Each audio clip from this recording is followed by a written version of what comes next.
Assalamualaikum warahmatullahi wabarakatuh. Anak-anak, ketemu lagi dengan saya Pak Eko Hadi Purnomo di channel Matematikaku. Belajar matematika mudah, menyenangkan, saya bisa. Baiklah anak-anak, untuk pembelajaran hari ini sebelum mulai kita awali dengan berdoa dulu. Mudah-mudahan kegiatan kita hari ini bermanfaat dan diridhoi oleh Allah Subhanahu wa taala. Berdoa mulai. Berdoa selesai. Baiklah anak-anak, tetap semangat belajar dari rumah, jaga kesehatan, patuhi protokol kesehatan. Hari ini kita akan melanjutkan pembelajaran sebelumnya, yaitu pola bilangan dan konfigurasi objek. Nah, kelanjutannya anak-anak tentu hari ini lebih dalam, lebih meningkat dari pengetahuan kalian sebelumnya, yaitu nanti kita akan mempelajari pola bilangan barisan tingkat 2 dengan konfigurasi objek-objek tertentu. Bagaimana untuk memahami kedua hal tersebut anak-anak? Marilah kita simak dan saksikan, cermati tayangan berikut ini. Ingat, belajar matematika mudah, menyenangkan, saya bisa. Terima kasih. Oke, kembali ke channel Matematikaku. Belajar matematika mudah, menyenangkan, saya bisa. Anak-anak, perhatikan pola bilangan atau pola batang korek api yang membentuk seperti di bawah. Yang pertama, pola pertama itu pola ke-1, ada 3 batang korek api. Kemudian pola kedua itu dibentuk dari 5 batang korek api. Selanjutnya pola ketiga 7 batang korek api.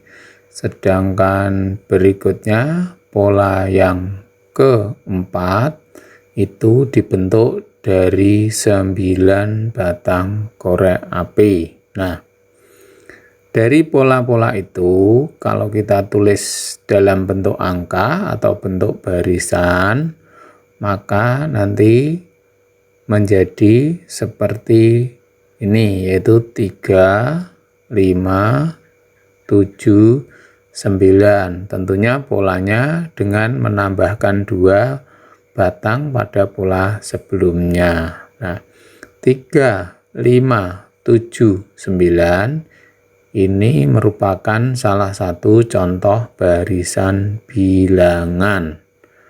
Jadi, barisan bilangan itu dapat diartikan sebagai susunan bilangan yang memiliki keteraturan.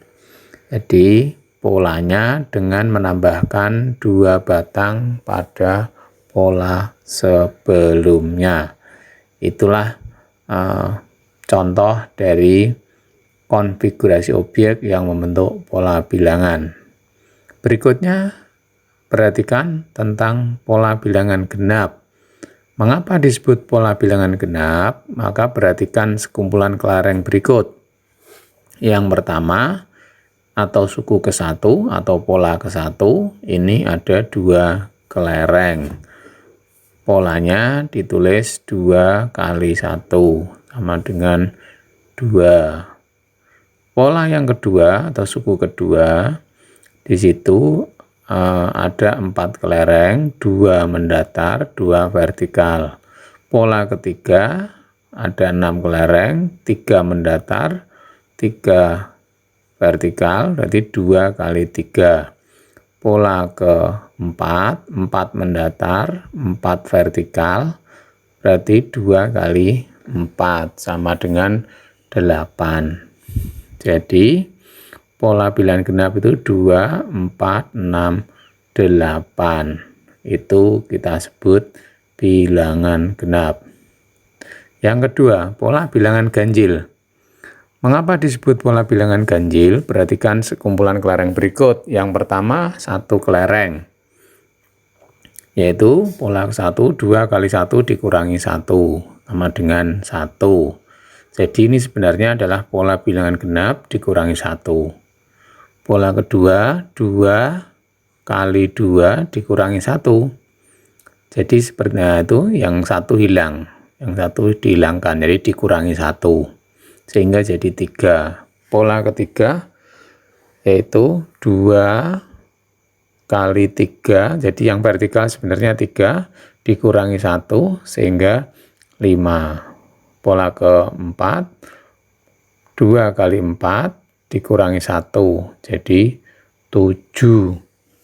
Jadi pola bilangan ganjil membentuk barisan 1, 3, 5, 7, dan seterusnya dengan menambahkan 2 dari suku sebelumnya. Itulah pola bilangan ganjil. Yang ketiga, pola bilangan persegi. Perhatikan susunan kelereng ini membentuk konfigurasi yang pertama 1, 2, 4, ketiga 9, yang keempat 16. Perhatikan susunan kelerengnya, yaitu mendatar 4, vertikal 4, suku keempat. Nah, dari suku ke-1, kedua, ketiga, keempat, 1, 4, 9, 16. 1 menjadi 4, 4 jadi 9, 9 jadi 16. Coba perhatikan polanya, oh ditambah 3, ditambah 5, ditambah 7. Nah, 3 jadi 5, itu ditambah berapa ya? Oh, ditambah 2. 5 jadi 7 tambah 2 juga ya, berarti sudah sama baris yang kedua atau baris yang ketiga ya. Jadi tentu ini juga sebelah kanannya juga ditambah 2, jadi 7 ke kanan itu dengan menambah 2 lagi ya, jadi 9. 9 tambah 2 jadi 11. Oke, untuk melanjutkan setelah 16 berarti untuk mengisi kotak yang atas 16 ditambah 9 sama dengan 25. Kemudian 25 ditambah 11 untuk menentukan suku berikutnya sama dengan 36. Bilangan 1, 4, 9, 16, 25, 36 adalah bilangan kuadrat atau bilangan persegi. Maka ini disebut pola bilangan persegi atau pola bilangan kuadrat. Ya, karena masing-masing 1, 4, 9 itu adalah 1 kuadrat, 2 kuadrat, 3 kuadrat, 4 kuadrat, 5 kuadrat, 36 itu adalah 6 kuadrat, dan seterusnya. Tentu untuk melanjutkan kalau sudah tahu polanya itu lebih mudah. Nah, barisan seperti ini disebut barisan tingkat 2. Disebut barisan tingkat 2. Ya, karena polanya sama setelah baris ketiga. Coba kita lihat berikutnya, pola bilangan segitiga. Mengapa ini disebut pola bilangan segitiga? Perhatikan kelereng ini konfigurasinya membentuk segitiga. Yang pertama 1 kelereng, yang kedua 3 kelereng membentuk segitiga. Yang ketiga 6 kelereng juga membentuk segitiga. Ada 6. Kemudian formasi yang keempat, konfigurasi yang keempat juga membentuk segitiga, ada 10 kelereng. Nah, kita lihat polanya. Ya, masing-masing bisa membentuk konfigurasi sebuah segitiga. Sekarang kita lihat anak-anak, 1 jadi 3 ya. 1 jadi 3 berarti ditambah 2. 3 jadi 6, berarti ditambah berapa ini? Oh, ditambah 3 ya, tidak sama dengan yang tadi. Yang tadi ditambah 2, sekarang tambah 3. 6 jadi 10, ditambah 4. Oh, juga tidak sama ya. Sekarang kita lihat pola yang berikutnya ya, yang baris ketiga. 2, 3, 4. Ya, 2 jadi 3. Berarti ditambah berapa ini? 2 jadi 3 ditambah 1. 3 jadi 4 ditambah 1. Oke, sudah sama yang baris ketiga. Ini berarti kotak ini isinya 1. Ya. Kotak berikutnya isinya juga 1. Iya, kemudian kotak yang atasnya 4 tambah 1 sama dengan 5, kemudian 5 tambah 1, 6. Sehingga untuk menentukan suku berikutnya setelah 10, itu 10 ditambah 5. Itu 3, 6, 10 tambah 5, jadi 15. Nah, setelah 15 berapa? Yaitu 15 ditambah 6 sama dengan 21. Nah, itulah pola bilangan segitiga, yaitu 1, kemudian 3, 6, 10, 15, 21. Nah, yang kelima, pola bilangan persegi panjang. Perhatikan konfigurasi objek yang membentuk pola bilangan persegi panjang ya. Yaitu ada panjang, ada lebar. Yang pertama panjangnya 2, lebarnya 1. Yang kedua lebarnya 3, panjangnya 3, lebarnya 2, panjangnya 4, lebarnya 3. Yang keempat 5 kali 4 ya. Yang pertama 2 kelereng ya, membentuk pola pertama atau pola ke-1, 2 kali 1. Terus yang kedua 3 kali 2, 6 berarti. Yang ketiga 4 kali 3 berarti 12. Kemudian setelah 4 kali 3, 5 kali 4, 20. Nah, perhatikan 2 jadi 6 tambah 4, 6 jadi 12 ditambah 6, tidak sama penjumlahannya. Kemudian tambah 8. Nah, sekarang kita lihat lagi, 4 jadi 6 tambah 2 ini sudah sama ya. Sudah sama baris ketiga. Nah, ini nanti disebut barisan tingkat 2. Ya, sehingga untuk melanjutkan suku berikutnya seperti tadi ya caranya. Oke, jadi setelah 20 adalah 30. Ini adalah pola bilangan persegi panjang. Itu anak-anak. Bagaimana? Belajar matematika semakin asik. Nah, ini lebih menantang lagi. Pola bilangan segitiga Pascal. Nah, karena yang menemukan pertama kali ini adalah Pascal. Ingat, formasi bilangan membentuk bangun segitiga. Yang pertama adalah 1 paling atas. Nah, ini 1. Patokannya paling atas 1, bawahnya 1, 1. Kemudian baris yang ketiga, bawahnya 1, 2, 1 ya. Jadi yang pinggir mesti 1, yang 2 itu diperoleh dari 1 tambah 1. 1 tambah 1, jadi 2 ditulis di bawahnya. Ya, di situ. Kemudian pinggir lagi pasang angka 1. Pinggir 1, yang tengah diperoleh dari mana itu? 1 tambah 2 sama dengan 3 ditulis di bawahnya. Kemudian 2 tambah 1 sama dengan 3.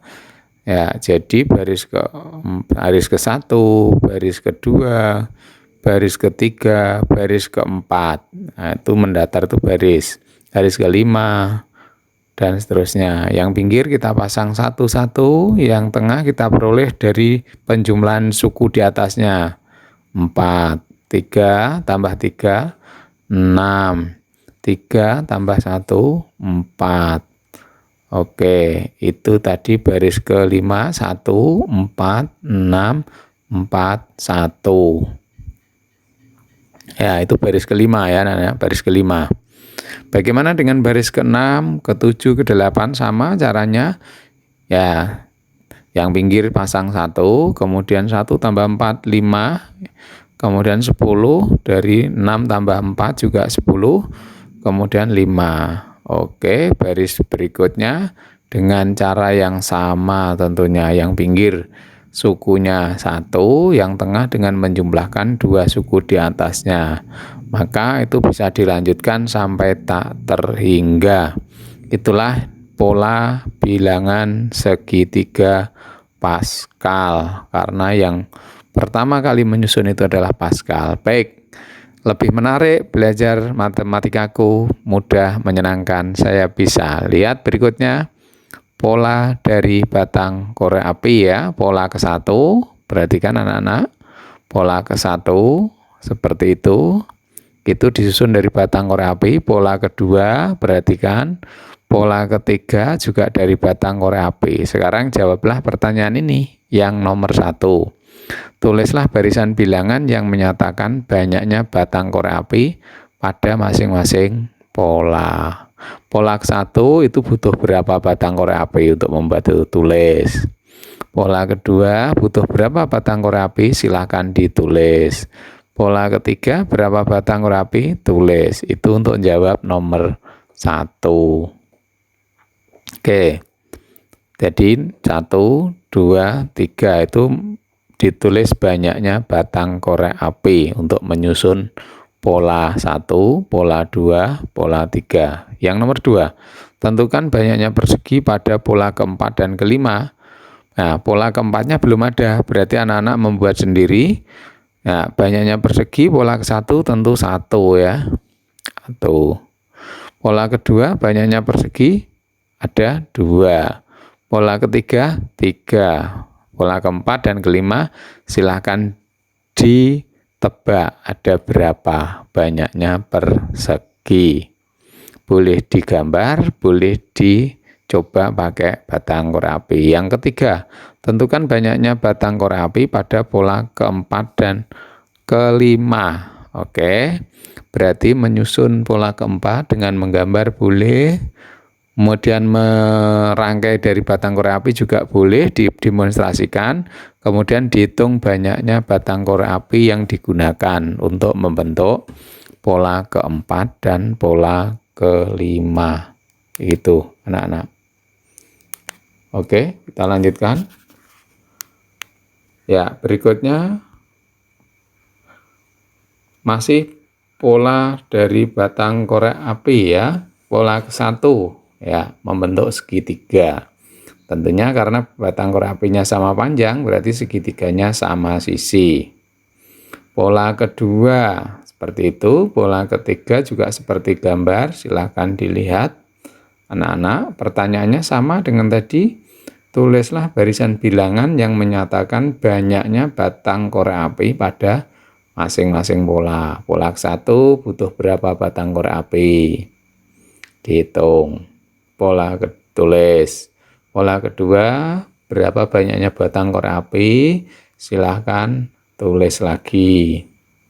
Pola ketiga dihitung berapa banyaknya batang korek api yang dibutuhkan, tulis lagi. Oke, itu untuk jawab soal nomor 1.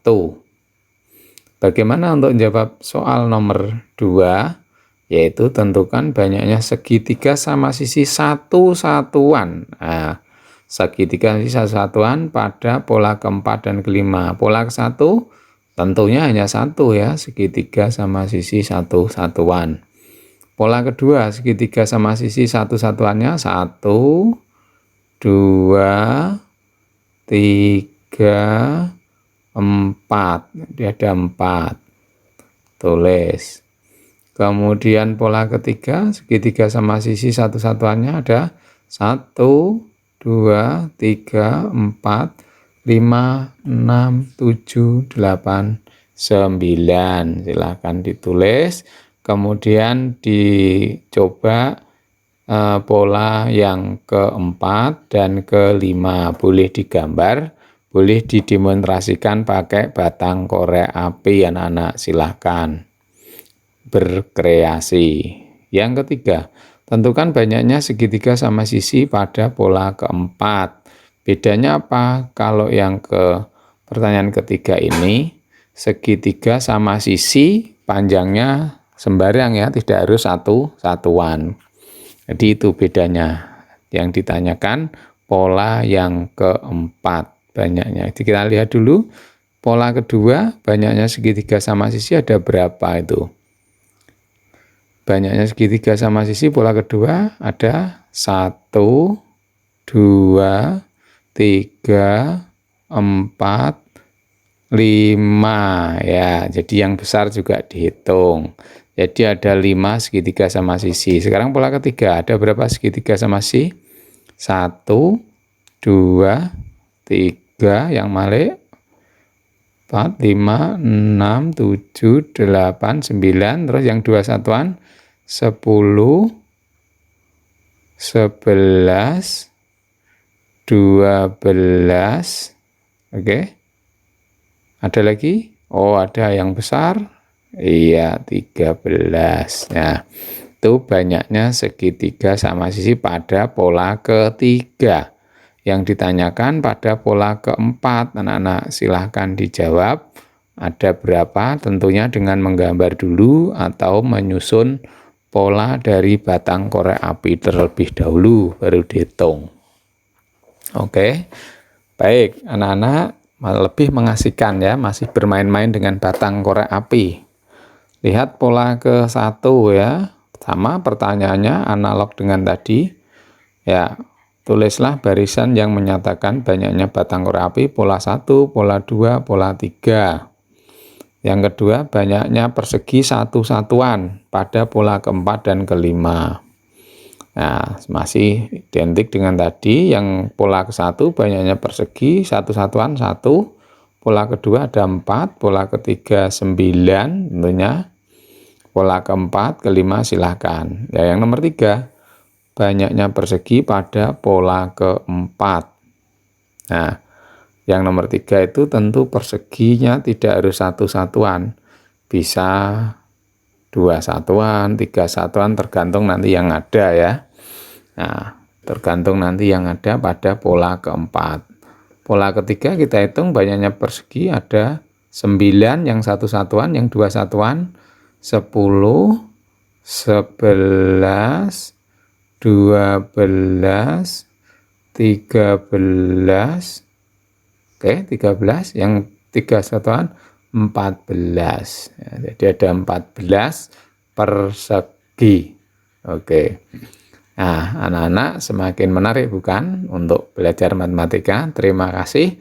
Matematikaku mudah, menyenangkan, saya bisa.